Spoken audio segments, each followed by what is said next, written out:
प्यारे साथियों, मैं आप सभी की फिजिक्स एजुकेटर फिरदौस जहां मैं आप सभी के सपोर्टिव चैनल फिरदौस ट्यूशन क्लासेस पर आप सभी का स्वागत करती हूं। जैसे कि आप सभी को मालूम है कि आज से हमारी डेरिवेशन शुरुआत होने जा रही है और डेरिवेशन भौतिक विज्ञान का एक ऐसा टॉपिक होता है, अगर आप इसको तैयार नहीं करते हैं तो संपूर्ण फिजिक्स आपकी अधूरी रह जाती है। डेरिवेशन के बिना ना तो आप किसी भी क्वेश्चन को लगा सकते हैं और ना ही किसी भी न्यूमेरिकल को आप समझ सकते हैं और ना ही कर सकते हैं। तो मैं तो आपको सभी को यही सजेस्ट करूंगी कि आप जितनी भी डेरिवेशन है भौतिक विज्ञान की उन सभी को अच्छे से तैयार करिए, क्योंकि डेरिवेशन के बिना आपको फिजिक्स समझ में नहीं आएगी। हाँ, इतना ज़रूर कहा जाता है कि जो हमारी डेरिवेशंस होती हैं वो लेट समझ आती है, वे हार्ड होती है, बट ऐसा नहीं है। अगर आप अच्छे से डेरिवेशन को समझते हैं, उसके कॉन्सेप्ट को आप अपने क्लियर करते हैं, उसके स्ट्रक्चर्स को जो उसका चित्र होता है उसको अच्छे से समझते हैं तो डेरिवेशन आसान हो जाती है। सबसे पहले मैं आपको यही सजेस्ट करूंगी कि जो डेरिवेशन का हमारा चित्र बनाया जाता है उस चित्र को अच्छे से समझें, क्योंकि चित्र के बिना डेरिवेशन समझ में नहीं आती है। अगर आप अच्छे से उसके चित्र को समझते हैं, उसके जो चित्र होता है उसके कॉन्सेप्ट को क्लियर करते हैं, तो आपकी जितनी भी भौतिक विज्ञान में डेरिवेशन है वह बहुत ही ईजिली से आपको समझ में आ जाएगी। बट जो डेरिवेशंस होती हैं उनको समझने के लिए, उनको याद रखने के लिए आपको ज़्यादा से ज़्यादा प्रैक्टिस करनी पड़ती है।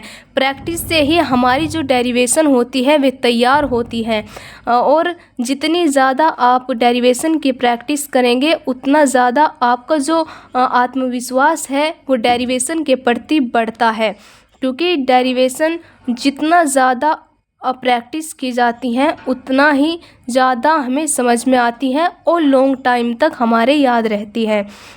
तो चलो, आज हमारी ये भौतिक विज्ञान की पहली डेरिवेशन है और मैं उम्मीद करती हूँ कि मैं आप सभी को बहुत अच्छे तरीके से इसको समझाने की कोशिश करूँगी। तो चलिए, आज हमारी जो पहली डेरिवेशन है, प्यारे साथियों, मैं आप सभी को यही कहना चाहती हूँ कि अगर आप पहली डेरिवेशन में अपना विश्वास बना के रखेंगे, आप उसको अच्छे से समझेंगे, उसके कॉन्सेप्ट को अच्छे से क्लियर करेंगे और उसकी ज़्यादा से ज़्यादा प्रैक्टिस करेंगे। कई बार उसकी जो क्लास है, मानती हूँ कि आपको एक बार में समझ में नहीं आएगा, बहुत कम समझ में आती है डेरिवेशन एक बार, तो आप उसको दोबारा से रिपीट करके देखिए। दोबारा भी अगर नहीं समझ में आई है, कम समझ में आती है, तो उसको 3 बार देखिए, 4 बार देखिए और उसकी ज़्यादा से ज़्यादा प्रैक्टिस करिए। जब एक डेरिवेशन आपकी अच्छे से तैयार हो जाएगी तो जो दूसरी डेरिवेशन होगी उसके लिए आपका जो कॉन्फिडेंस है वो बूस्ट होगा और आप उसको समझने के लिए उसकी ओर आकर्षित होंगे। तो इसीलिए जो पहली डेरिवेशन होती है उसके लिए आप समझने का अपने माइंड को थोड़ा समझाइए कि मैं हाँ इसको समझ सकता हूँ और इसको कर भी सकता हूँ। तो चलो, हम आपको पहली डेरिवेशन समझाने की कोशिश करते हैं।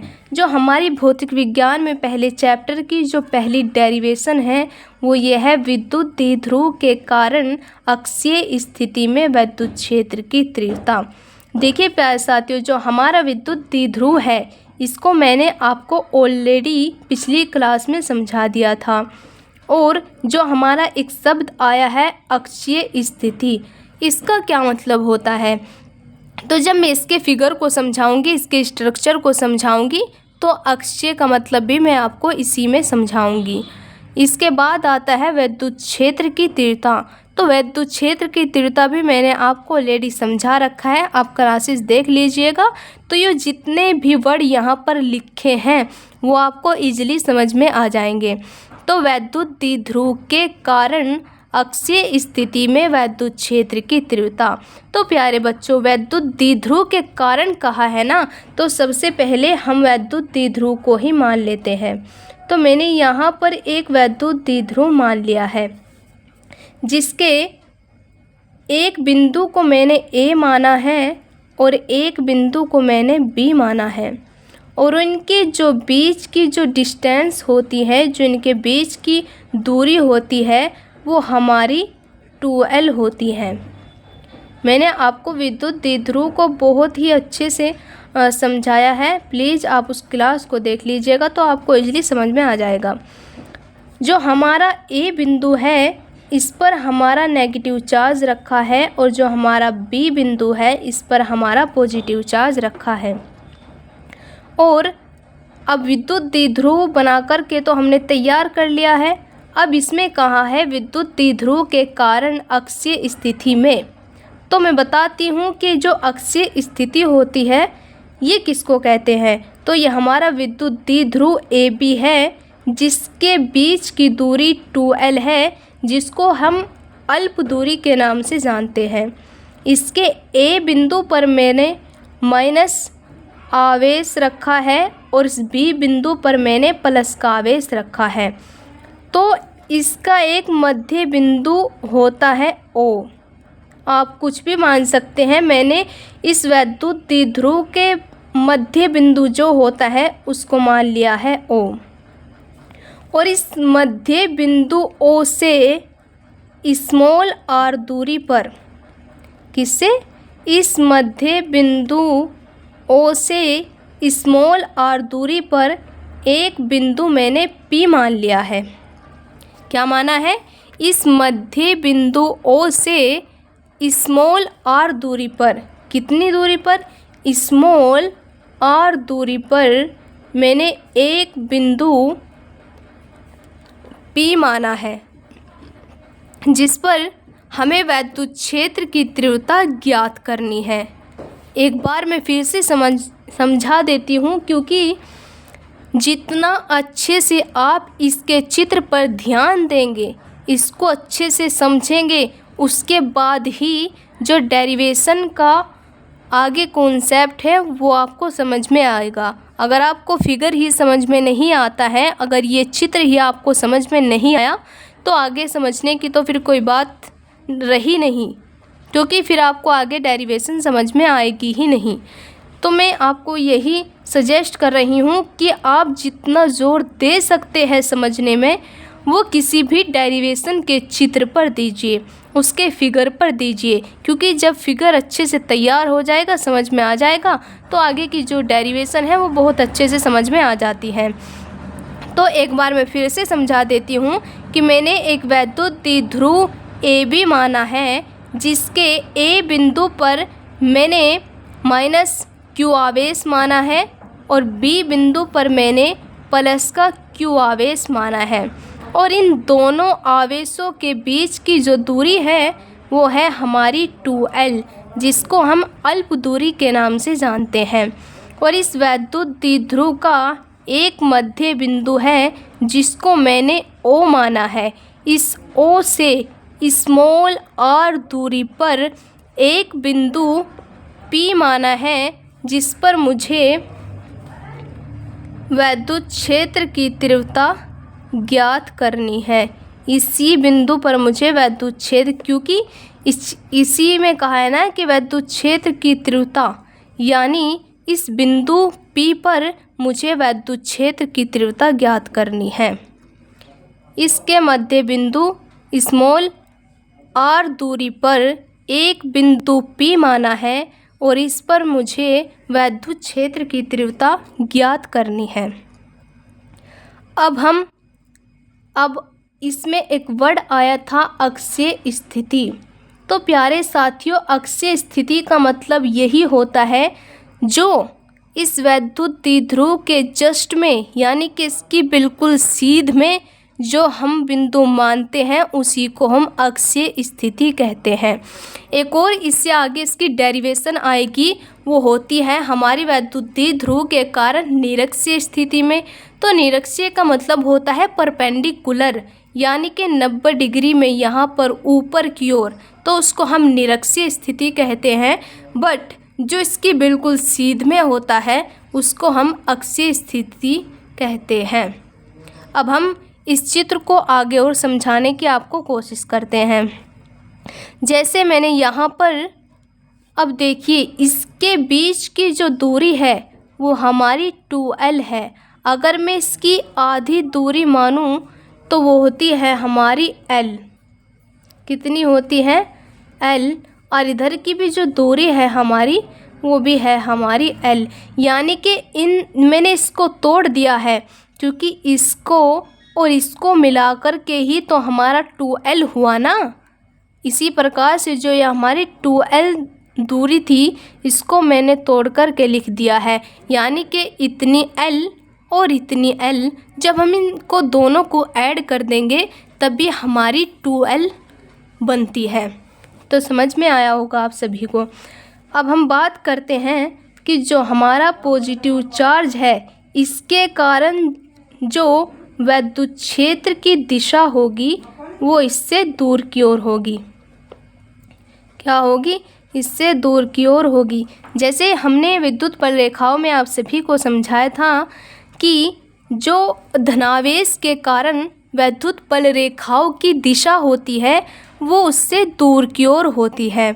तो इसी प्रकार से हमारा पॉजिटिव चार्ज है और इसके कारण जो विद्युत क्षेत्र की दिशा होगी वो इससे दूर की ओर होगी।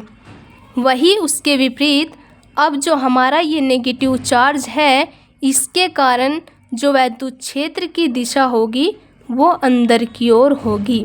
जिस प्रकार से मैंने विद्युत बल रेखाओं में आप सभी को समझाया था कि जो ऋणावेश के कारण विद्युत बल रेखाओं की दिशा होती है वो भीतर की ओर होती है, उस ऋणावेश की ओर होती है। उसी प्रकार से जो हमारा नेगेटिव चार्ज है, इसके कारण जो विद्युत क्षेत्र की दिशा होगी वो हमारी अंदर की ओर होगी।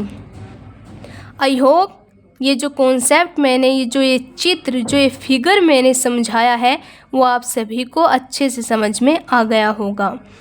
तो चलो एक बार मैं फिर से आपको समझा देती हूँ कि जो ये चित्र होते हैं वो शुरुआत में समझ में कम आते हैं, तो इसीलिए मैं एक बार फिर से आपको समझा देती हूँ।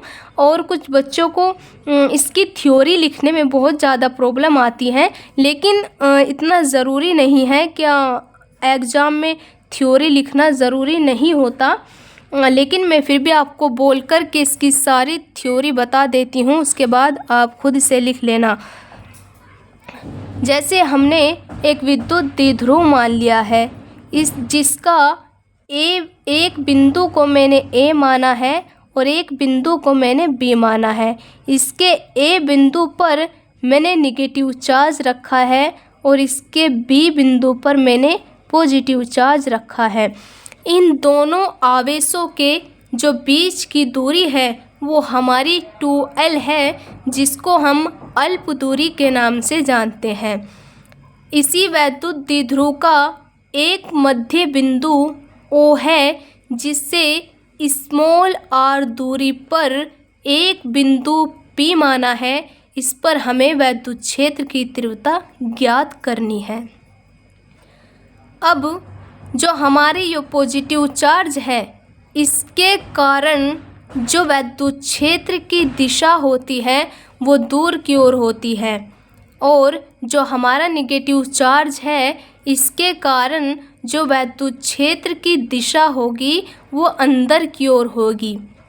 आप सभी को अच्छे से समझ में आया? तो चलो हम आगे से स्टार्ट करते हैं इसको। अब आप इसकी थ्योरी जैसे जैसे मैंने आपको रीड करके बताई है वैसे ही आप लिख लेना, अगर नहीं भी लिखेंगे तो चलेगा। अब हम इसको आगे शुरुआत करते हैं करने की। तो अब हम सबसे पहले लिखेंगे प्लस Q आवेश के कारण बिंदु P पर विद्युत क्षेत्र की तीव्रता। तो सबसे पहले लिखेंगे प्लस Q आवेश के कारण बिंदु P पर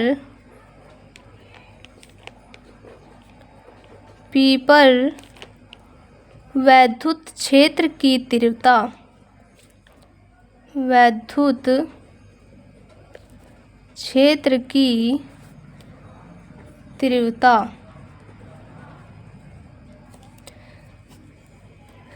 अब हमारा जो वैद्युत क्षेत्र की तीव्रता का जो फॉर्मूला होता है वो मैंने आपको ऑलरेडी पिछली क्लासेस में बता दिया है बट फिर भी आपको यहाँ पर बता देती हूँ एक साइड में लिख करके।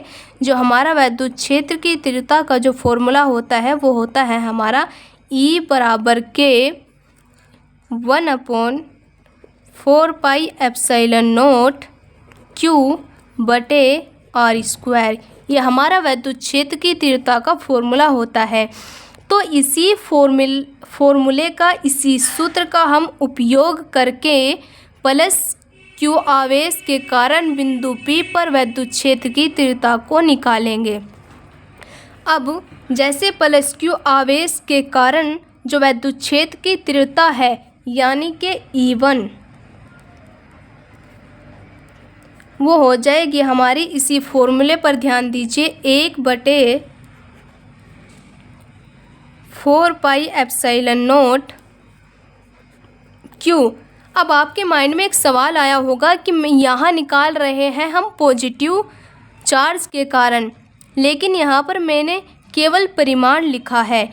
तो प्यारे साथियों ध्यान रखिएगा कि जो हमारी ये डेरिवेशन है इसमें केवल हम परिमाण लेते हैं, हम नेगेटिव या पॉजिटिव को काउंट नहीं करते हैं, केवल आपको परिमाण ही लेना है। तो Q बटे अब आता है डिस्टेंस का स्क्वायर यानी कि दूरी का स्क्वायर। अब आप यहाँ पर पूछेंगे कि आपने दूरी तो लिखी ही नहीं, तो चलो हम इसको दूरी को प्लस Q आवेश से बिंदु P तक की दूरी निकालते हैं। अब देखिए प्यारे बच्चों, मुझे निकालनी है यहाँ से यहाँ तक। कहाँ से? प्लस के Q आवेश से बिंदु P तक की डिस्टेंस को हमें नापना है। तो अब आप यहाँ थोड़ा दिमाग लगाइए कि जो मध्य बिंदु O है इससे जो यहाँ तक की डिस्टेंस है, जो दूरी है वो हमारी स्मॉल r है और हमें निकालनी है यहाँ ये वाली दूरी। तो जब हम इसमें से इस L को घटा देंगे तो हमारी ये दूरी निकल कर के आ जाएगी।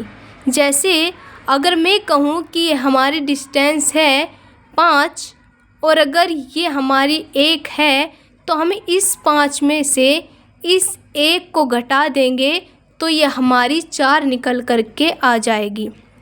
उसी प्रकार से ये यहाँ तक की जो दूरी है वो हमारी स्मॉल r है और मुझे निकालनी है प्लस Q आवेश से बिंदु P तक की दूरी। तो जब मैं इसमें से इसको घटा दूंगी इतनी को तो मेरी ये दूरी निकल कर के आ जाएगी। तो चलो हम इसको घटाते हैं। तो जो मेरा r है मुझे यहाँ से प्लस Q आवेश से इस बिंदु P तक की डिस्टेंस को निकालना है। तो जो मेरा r है इस r में से मैं घटा दूंगी अपना L, तो ये मेरी दूरी निकल कर के आ गई। अब इस प्लस Q आवेश से बिंदु P तक की जो दूरी आई है हमारी निकल कर वो ये आई है r माइनस के L। उसी प्रकार से हम नेगेटिव चार्ज से भी अपनी इस डिस्टेंस को नापेंगे।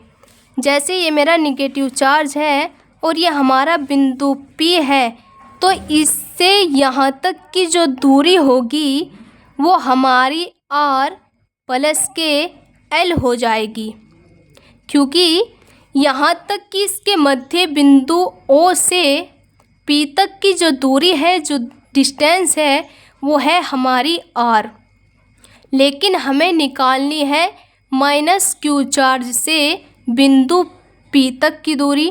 तो जब हम इस r में इस L को ऐड कर देंगे तो हमारी माइनस Q चार्ज से बिंदु P तक की दूरी आसानी से निकल कर के आ जाएगी। तो चलो हम निकालते हैं माइनस Q आवेश से भी। तो मेरी यहाँ माइनस Q आवेश से बिंदु P तक की दूरी निकालेंगे तो क्या दूरी निकल कर के आ जाएगी? जब हम इस r में इस वाले L को ऐड कर देंगे तो हमारी माइनस Q चार्ज से बिंदु P तक की दूरी निकल जाएगी। तो ये हो जाएगी r प्लस के L। आई होप, मुझे उम्मीद है कि ये स्ट्रक्चर आपको अच्छे से समझ में आ गया होगा। तो चलो अब हम आगे इसकी शुरुआत करते हैं। तो अब प्लस Q आवेश के कारण बिंदु P पर विद्युत क्षेत्र की तीव्रता का जो फॉर्मूला हमें निकल कर के आएगा वो होगा E1 बराबर के 1/4 पाई एप्सिलॉन नॉट Q। केवल फिर से बता देती हूँ, केवल परिमाण लेना है, आपको ना तो पॉजिटिव काउंट करना है और ना ही नेगेटिव को काउंट करना है, केवल आपको परिमाण लेना है। तो अब इसके नीचे आता है, इसके अपोन में आता है हमारा डिस्टेंस का स्क्वायर, यानी कि दूरी का स्क्वायर। तो इसकी जो दूरी है, जो हमारी पॉजिटिव चार्ज का है, वो आती है R माइनस के L। हम यहाँ पर लिख देंगे R माइनस के L, और जब इसका स्क्वायर है तो इसका भी हम स्क्वायर कर देंगे। अब इसी प्रकार से हम नेगेटिव चार्ज के कारण भी बिंदु P पर इसी प्रकार से विद्युत क्षेत्र की तीव्रता का सूत्र निकालेंगे। तो अब हम यहाँ पर लिखेंगे माइनस Q आवेश के कारण बिंदु P पर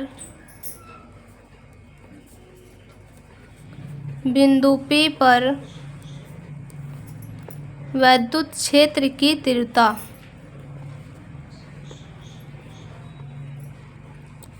विद्युत क्षेत्र की तीव्रता। तो इसका जो फाइनली सूत्र निकल कर के आएगा वो होगा हमारा E2, क्योंकि माइनस Q आवेश के कारण जो विद्युत क्षेत्र की तीव्रता थी वो थी हमारी E2 बराबर के 1/4 pi epsilon not into Q बटे R का स्क्वायर, यानी कि डिस्टेंस का स्क्वायर। अब माइनस Q चार्ज के कारण जो हमारी डिस्टेंस आई थी वो थी हमारी R प्लस के L। अब ये दूरी निकल कर के आई थी तो हम इसका स्क्वायर कर देंगे। अब हमारी प्लस Q आवेश के कारण भी विद्युत क्षेत्र की तीव्रता निकल कर के आ गई है, और माइनस Q आवेश के कारण भी बिंदु P पर हमने विद्युत क्षेत्र की तीव्रता को निकाल लिया है। अब बात आती है हमारी कुल विद्युत क्षेत्र की तीव्रता की, यानी कि जो P है इस पर जो हमारी परिणामी विद्युत क्षेत्र की तीव्रता होगी वो कितनी होगी। तो चलो अब हम उसकी भी बात करते हैं। तो जो हमारा बिंदु P है तो हम उस पर भी विद्युत क्षेत्र की तीव्रता निकालते हैं। तो हम लिखेंगे यहाँ पर, अतः बिंदु P पर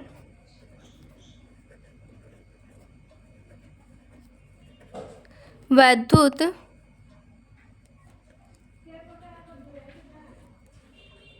क्षेत्र की तीव्रता।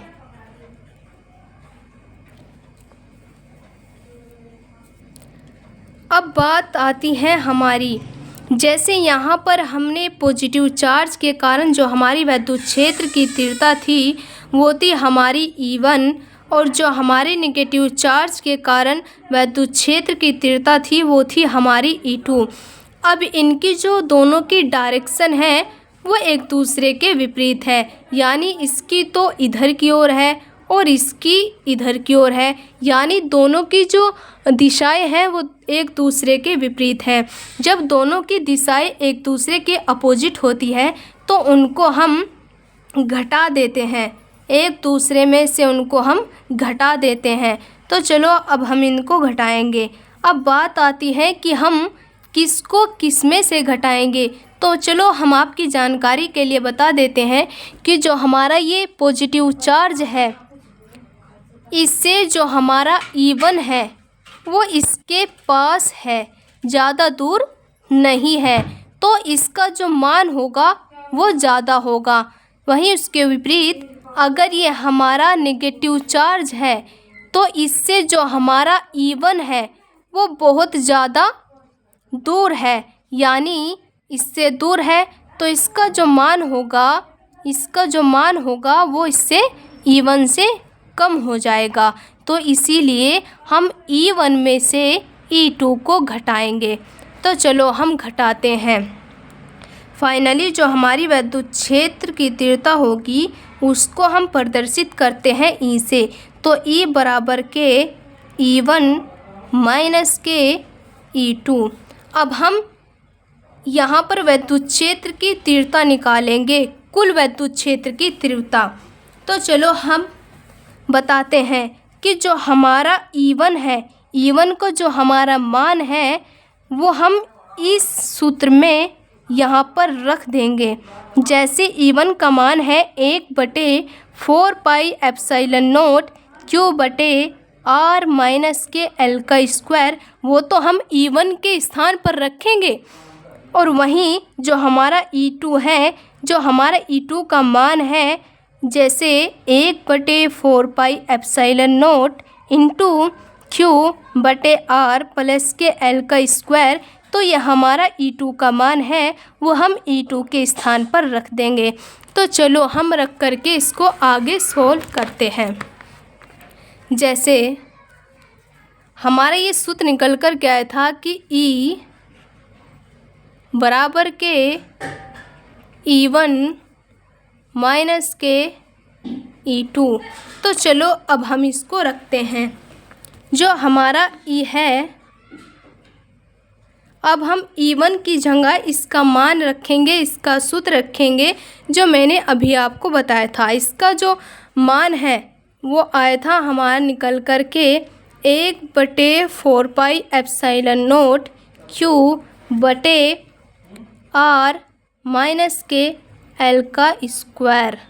अब बीच में इसका चिन्ह है माइनस, तो हम यहाँ पर माइनस लगा देंगे।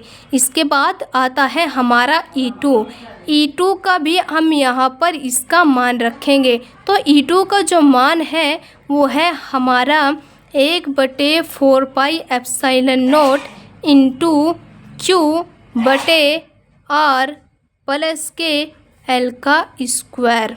आई होप आपको यहाँ तक के समझ में आया होगा। तो चलो अब हम इसको और आगे सोल्व करते हैं। अब यहाँ पर आप दिमाग लगाइएगा कि इसमें और इसमें क्या चीज़ कॉमन है। तो आप ध्यान से देखिए कि हमारा 1/4 पाई एप्सिलॉन नॉट इसके अंदर भी है और 1/4 पाई एप्सिलॉन नॉट इसके अंदर भी है, और Q हमारा यहाँ पर भी है और Q हमारा यहाँ पर भी है। यानी कि Q और 1/4 पाई एप्सिलॉन नॉट दोनों में कॉमन है। कॉमन का मतलब होता है जो दोनों जगह पर हो, सेम वही चीज़, तो उसको हम कॉमन कहते हैं। तो चलो अब हम इसमें से कॉमन लेंगे। तो E बराबर के Q अपॉन में 4 पाई एप्सिलॉन नॉट, ये हमारा कॉमन निकल कर के आता है। तो अब हम इसको आगे सोल्व करते हैं। जैसे मैंने यहाँ पर दोनों सूत्र में से Q upon 4 pi epsilon not को कॉमन ले लिया है। अब इसके अंदर हमारा क्या बचता है, देखिए ये भी मैंने कॉमन ले लिया है और यहाँ से भी मैंने ये 4 पाई एप्सिलॉन नॉट को कॉमन ले लिया है। अब हमने यहाँ पर भी इसमें से Q बाहर निकाल लिया है और यहाँ से भी मैंने Q को बाहर निकाल लिया है। अब फाइनली जो इसके अंदर बचता है वो ये बचता है 1/, क्योंकि जहाँ से कुछ भी नहीं बचता वहाँ पर हमारा 1 बचता है। तो यहाँ बचेगा 1/R माइनस के L का स्क्वायर। ये कॉमन ले लिया और ये भी कॉमन ले लिया, यहाँ से Q बाहर निकाल लिया। तो यहाँ से जब Q बाहर निकल गया तो यहाँ बचा 1 और नीचे तो सेम अभी बचा ही है, वही मैंने यहाँ पर लिख दिया है। अब इसी प्रकार से ये बाहर हमने कॉमन ले लिया है और ये भी बाहर हमने कॉमन ले लिया है। तो यहाँ भी बचा हमारा, अब बीच में माइनस का चिन्ह है तो माइनस का चिन्ह लगाएंगे। तो यहाँ भी हमारा अंदर बचा 1/R प्लस के L का स्क्वायर। आप ध्यान से समझते रहिए और थोड़ा सा धैर्य बना करके ज़रूर रखना है, क्योंकि जो डेरिवेशन होती है वो काफ़ी लंबी होती है। इतने आसान तरीके से तो समझ में नहीं आती हैं। जब इसको आप बार बार से समझेंगे और इसकी ज़्यादा से ज़्यादा प्रैक्टिस करेंगे तो आपको ये इजीली तैयार हो जाएगी। तो चलो अब हम इसको आगे समझाने की कोशिश करते हैं। तो जो हमारा ई है, जो हमारी विद्युत क्षेत्र की तीव्रता है, वो हो जाएगा E बराबर के Q बटे 4 पाई एप्सिलॉन नोट। अब हम यहाँ पर लेंगे एल्शियम। एल्शियम तो हम सभी पर निकालना आता होगा, क्योंकि जो हमारी 6, 7 और 8 क्लास होती है उसमें हमारा ये टॉपिक बहुत पढ़ाया जाता है, एल्शियम निकालना। तो चलो अब हम इसका एल्शियम निकालते हैं। अब एल्शियम निकालने के लिए क्या करेंगे आप, सबसे पहले इसकी मल्टीप्लाई इसमें करेंगे और इसकी जो मल्टीप्लाई करेंगे वो इसमें करेंगे। तो हमारा हो जाएगा यो R प्लस के L का स्क्वायर। बीच में चिन्ह आता है माइनस का, तो यहाँ पर माइनस का चिन्ह लगा देंगे। अब इसकी जो मल्टीप्लाई करेंगे वो यहाँ पर करेंगे, यानी कि R माइनस के L का स्क्वायर। अब नीचे इन दोनों की मल्टीप्लाई कर देंगे, यानी कि R माइनस के L का स्क्वायर और इंटू R प्लस के L का स्क्वायर। अब आगे चलते हैं कि E बराबर के Q upon 4 pi epsilon note. अब कोष्टक में, अब देखिए प्यारे साथियों, आप इसका जो ये कोष्टक खोलेंगे, यहाँ पर हमारा एक फॉर्मूला यूज होगा। तो उस फॉर्मूले को आप समझिए। कुछ बच्चों को तो आपको पता भी होगा, तो मैं आपको बता देती हूँ कि यहाँ पर है R प्लस के L का स्क्वायर। तो यहाँ पर एक फॉर्मूला लगता है, मैं इसको अलग से बता देती हूँ। जैसे यहाँ यूज हो रहा है A प्लस के B का स्क्वायर, तो बराबर हो जाएगा A स्क्वायर प्लस के B स्क्वायर और प्लस के 2AB। सेम यही फॉर्मूला यहाँ पर उपयोग किया जाएगा। जैसे अब हम इसका कोष्टक जो खोलेंगे वो इसी फॉर्मूले के बेस पर खोलेंगे। जैसे यहाँ पर A का स्क्वायर है, तो A हमारा यहाँ पर है R, तो हम सबसे पहले R का स्क्वायर कर लेते हैं। और इसके बाद आता है B का स्क्वायर। B हमारा है यहाँ पर L, तो यहाँ पर हम L का स्क्वायर मान लेंगे। और इसके बाद बात आती है हमारी प्लस के 2AB, तो यहाँ पर 2 लिख देंगे। A का मतलब है R और B का मतलब है L। तो अब हम इसके भी कोष्टक को बंद कर देंगे। अब आता है हमारा माइनस का चिन्ह, तो माइनस का चिन्ह लगा देंगे। इसके बाद हम इसको भी ऐसे ही खोलेंगे। इसके लिए पर यहाँ पर है माइनस, यहाँ था प्लस, तो हमारा ये फॉर्मूला यूज हुआ। अब यहाँ पर आता है माइनस, तो माइनस के लिए भी ऐसा ही फॉर्मूला है।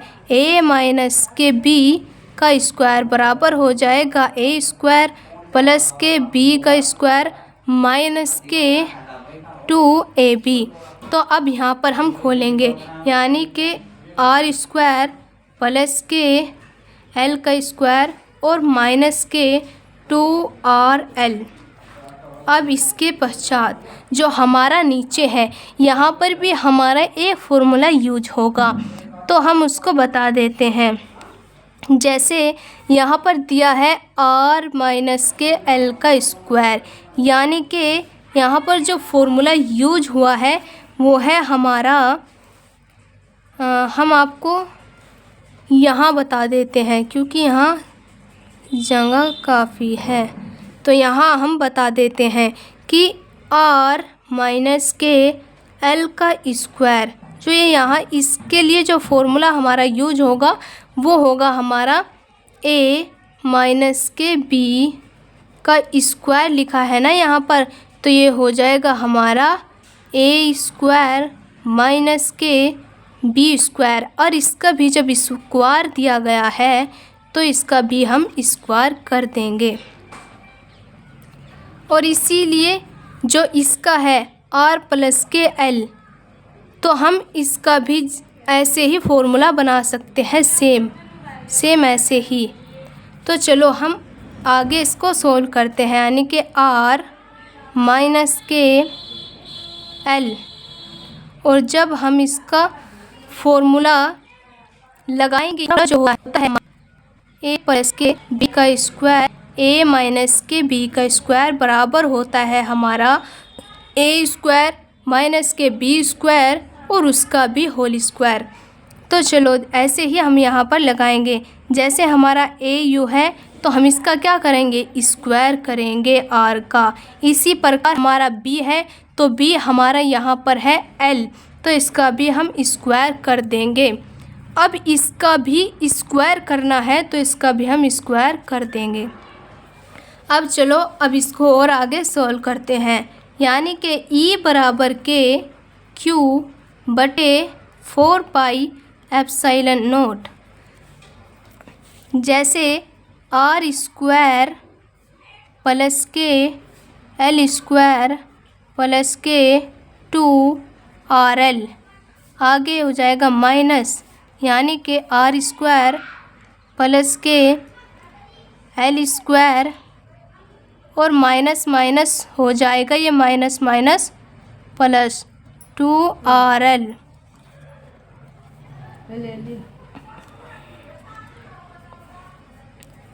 अब हम इसके नीचे बात करते हैं r स्क्वायर माइनस के l स्क्वायर का भी स्क्वायर। e बराबर के q upon 4 pi epsilon not. अब देखिए प्यारे साथियों, जैसे ये हमारा r स्क्वायर प्लस का है और ये हमारा r स्क्वायर माइनस का है, तो ये एक दूसरे से कैंसिल हो जाएंगे। इसी प्रकार जो हमारा ये l स्क्वायर है ये हमारा पॉजिटिव है, और जो ये l स्क्वायर है माइनस प्लस की जब हम गुणा करते हैं तो यहाँ पर माइनस आता है, तो ये माइनस का है और ये प्लस का है, तो ये भी एक दूसरे से कैंसिल हो जाएंगे। अब हमारा बचता है केवल 2rl और प्लस के 2rl, तो यहाँ पर हम लिख देंगे 2rl प्लस के 2rl। अब नीचे आता है हमारा r स्क्वायर माइनस के l स्क्वायर का भी स्क्वायर। e बराबर के q upon 4 pi epsilon not. अब इसको दोनों को ऐड कर देंगे, यानी कि 2rl प्लस के 2rl दोनों ऐड होकर आता है हमारा 4rl। नीचे बचता है हमारा r स्क्वायर माइनस के l स्क्वायर का भी स्क्वायर। अब हम यहाँ पर इसका फॉर्मूला प्राप्त करने के लिए जो हमारे ये 4rl है इसको हम दो जगह तोड़ करके लिखेंगे।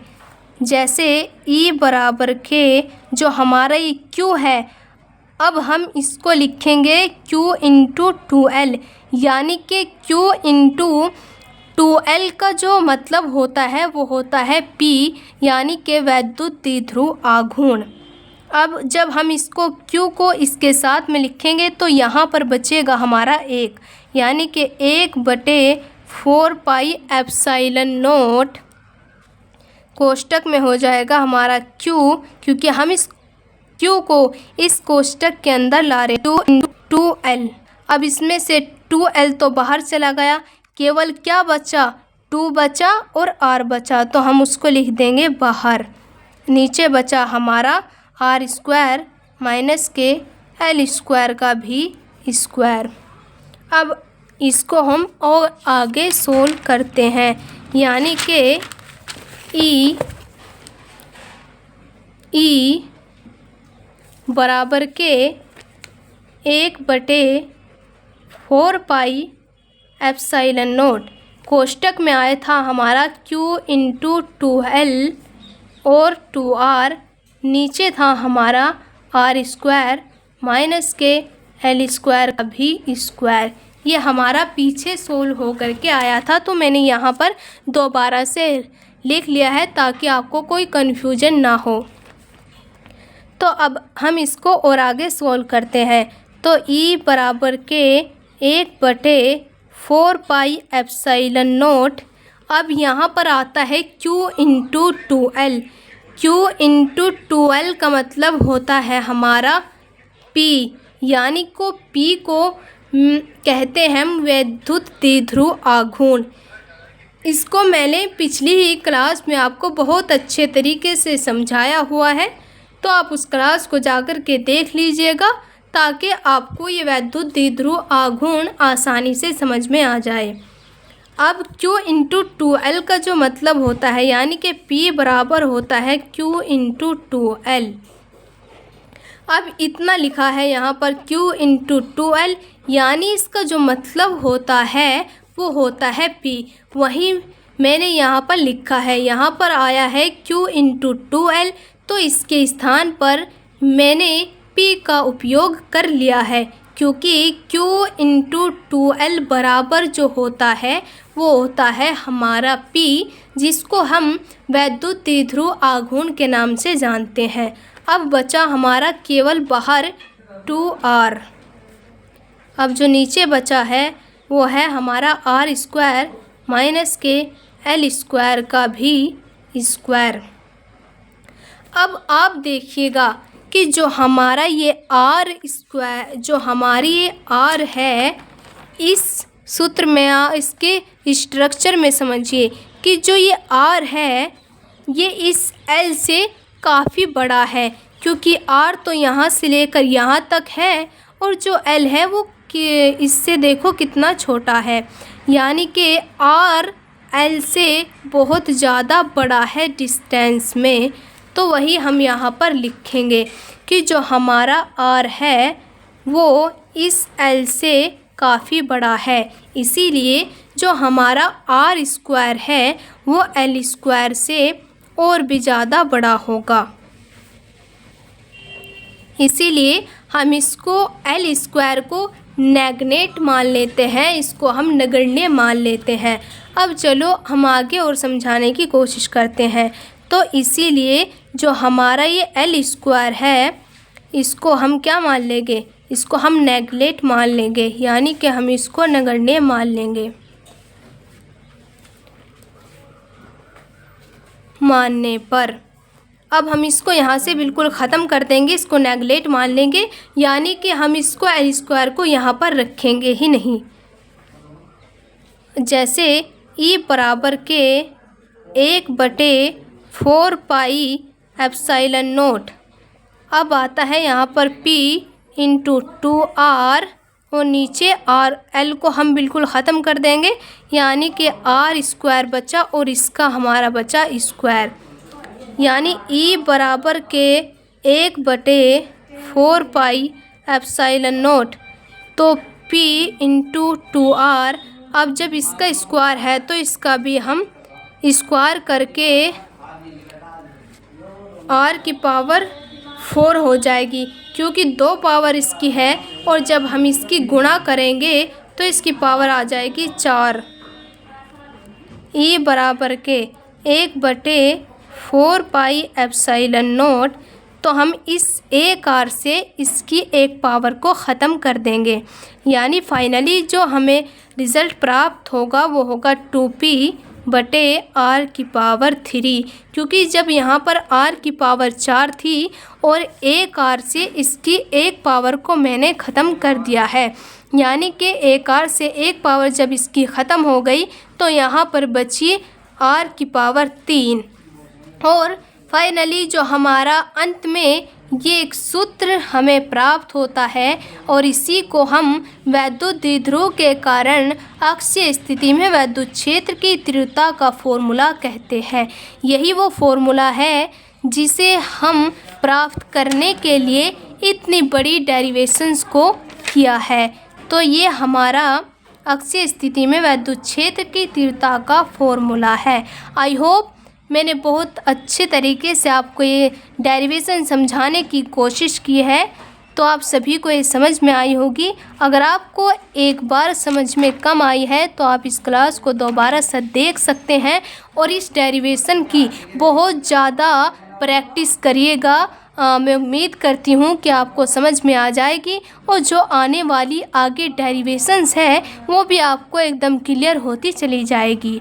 तो आप सभी को अगर ये क्लास अच्छी लगी हो तो लाइक करिएगा और हमारे चैनल को सब्सक्राइब भी ज़रूर कर लीजिएगा, क्योंकि वो सारे इम्पोर्टेंट टॉपिक एकदम जो ट्रेंडिंग टॉपिक होते हैं हमारे फिजिक्स में वो इस चैनल पर मैं आप सभी को प्रोवाइड कराऊंगी। धन्यवाद।